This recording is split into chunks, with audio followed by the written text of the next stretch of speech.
Well, that we we've got had. another neuroscientist here, Robert Sapolsky, Ooh. a neuroscientist by. What the heck? How many times I gotta close it? Shit just went off by itself. I didn't Biologist. click nothing. He's a professor of Oh, biology, the wire neurology, and was hitting the neuroscience, screen. and neurosurgery. Ooh. Can you be? So this discussion is on, do we have free will? And I can answer that, just like everything else. So me saying earlier that in the previous video that we're an impossible possibility, the whole existence of our universe. It's something that exists with no beginning and no end. So yes, we have free will, but everything is predestined. To explain that even further, um, the universe repeats itself. Me saying that it's a pendulum and it never ends. It just deforms, reforms, whatever, so on and so forth, forever. So eventually, through entropy, we come back to square one, where I'm talking to you right now, making this video right now. Because there's only so many possibilities of something that can happen before it starts back over. And it's a virtually infinite number of reformations of the universe, big bangs and big crunches before we're back here. The number is so staggering on how many reformations of the universe there is. We're like spokes on a wheel. So eventually we come back to this spoke, but the number's so big because in one universe, say an electron and a positron's out of place, but everything else is exactly the same. So that's one combination. Actually, it's better for me to say it that way. It's basically combinations of every possibility of anything that can happen. Can happen. So not just because I can imagine it, or because I believe it, or because I can put math to it. If it can't happen, then it won't happen. But if it can happen, it will. You follow me?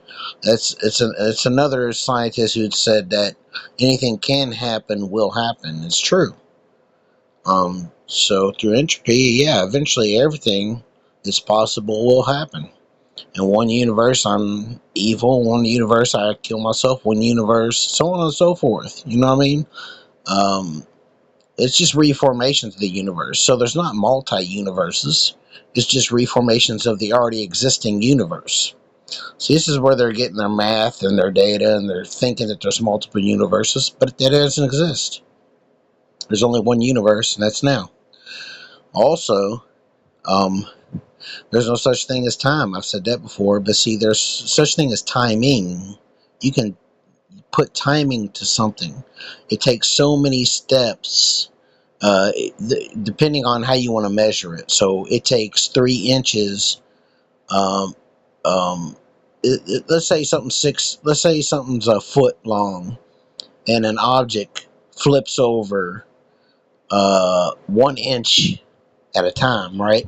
Moving forward. So it would we'll say per second. We'll just use timing to explain timing. So it flips over one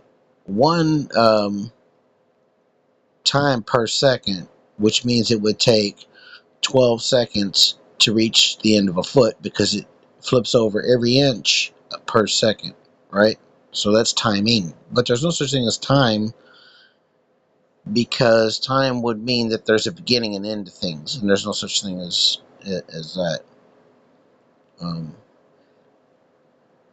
But now that might be complicated for people to understand how things are predestined, but we do have free will, meaning we can change. Say, you can tap into this, call it Akashic records, whatever you want to. It's a vibration of previous universes and universes to come, reformations of the universe. But so if you could tap into that, you get a glimpse of it, through waves or whatever, blah blah blah. So you see, that's also how people would actually see the future of the past. They're not seeing the future of the past. It's just, you can call it whatever you want. It's just something that it's infinitely happening. and it will always happen. But so, um, so you can tap into that, and if you can consciously see that, oh, I know this is about to happen, you can attempt to change it, and you'll kind of sway the path. But even if you do that, even if you could do it on a grand scale and affect the whole entire universe, it would still eventually, it's like a set of dominoes, you know, eventually it's going to flip over and reform into a different universe than it would have if you wouldn't have changed it. But eventually every possibility is played out and you're back to square one. So there's that. Let's see what I got left. Any more neuro than That I think that's all the neuros. I think that's all the neuros. or neurotic. That's the one. At Stanford University, best-selling author of 8 books. Right, I have one in my hand right now. Came out just months ago. Wow. Determined: A Science of Life Without Free Will.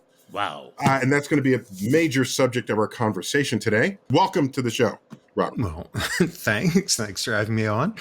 But before we continue here, let me just tell our audience, you captured so much of this life's profile in a memoir that you write. Just tell us briefly about your memoir. Then we're going to pick up the free will discussion. Oh, sort of one of my not even marginally Well, scientific books. I don't want to get into that or make it too long. They're not even talking about free will yet. I don't feel like skipping. So, so, dang on it, I forgot what I was going to say. OMG.